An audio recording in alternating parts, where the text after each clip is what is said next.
অনেকে আছেন যেমন একটা গরুতে 7টা নাম দেওয়া যায়।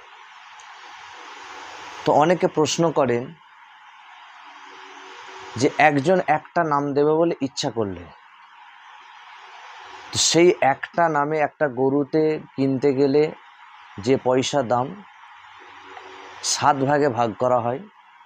তো একটা যিনি নাম দেবেন তিনার ভাগে যে পয়সাটা পড়ে, তো সেইটা আবার দেখা যায় অনেকে 2 ভাই মিলে দেয়। যেমন ধরে নেন 10,000 টাকা তার ভাগে পড়লো, তো 2 ভাই মিলে 5-5 করে একটা নাম 10,000 টাকা দেয়।